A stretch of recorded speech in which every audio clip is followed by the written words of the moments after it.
आप सभी जानते हैं कि वेस्ट एशिया में वॉर चल रही है और रुपया लगातार गिर रहा है। इसी को ध्यान में रखते हुए भारत की जो फॉरेन करेंसी रिजर्व है, जो आरबीआई के पास होता है, वो लगातार गिर रहा है और मार्च के महीने में $30 बिलियन तक गिर चुका है। और पहली बार ऐसा हुआ है काफी दिनों बाद, काफी महीनों बाद कि वो $680 बिलियन से नीचे चला गया है। अब इसको जानने के लिए, इसकी डिटेल्स को जानने के लिए हमें जानना होगा कि फॉरेन करेंसी या फॉरेन रिजर्व जो होते हैं या फॉरेक्स रिजर्व जो होते हैं, ये होते क्या हैं। भारत में यानी इंडिया में फॉरेक्स यानी फॉरेन एक्सचेंज रिजर्व्स जो होते हैं वो 4 पार्ट्स में बांटे गए हैं। पहला होता है foreign currency asset. Foreign currency asset के अंदर मल्टीपल पार्ट्स होते हैं, जिसमें पहला आता है विदेशी मुद्रा, यानी कि डॉलर, स्टर्लिंग, पाउंड्स, येन, युआन वगैरह विदेशी करेंसी हमारे पास कितनी है। दूसरा आता है आरबीआई का वो पैसा जो उसने गवर्नमेंट सिक्योरिटीज में लगाया है, लेकिन विदेशी गवर्नमेंट सिक्योरिटीज में उन्होंने इन्वेस्ट किया है। तीसरा आता है आरबीआई का वो पैसा जो दूसरे देश के सेंट्रल बैंक में जमा है। और चौथा आता है हमारा वो पैसा जो कि कमर्शियल बैंक्स की उन ब्रांचेस में है जो कि विदेशों में है। सो फॉरेन करेंसी एसेट की पहली कैटेगरी के बाद दूसरा आता है मॉनेटरी गोल्ड। ये वो गोल्ड है जो आरबीआई के पास होता है मॉनेटरी पॉलिसी के लिए।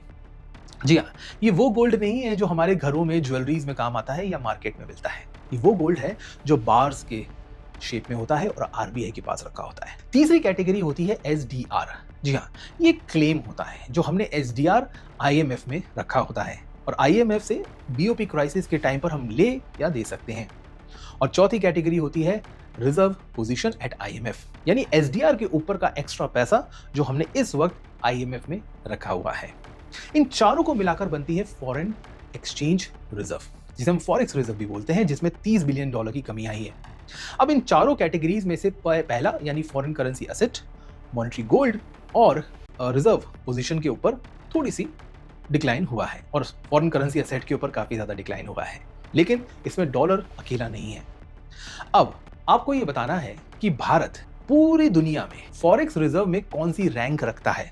हालांकि पहली रैंक चाइना की है। अगर बात हम मॉनेटरी गोल्ड की करें तो पहली रैंक पर आता है अमेरिका। और हाँ, आज भारत के पास इतना फॉरेन एक्सचेंज रिजर्व है कि अगर वो आज एक्सपोर्ट करना बंद कर दे तो भी अगले 10 से 11 महीने वो आराम से इंपोर्ट कर सकता है। इसे कहते हैं इंपोर्ट कवर।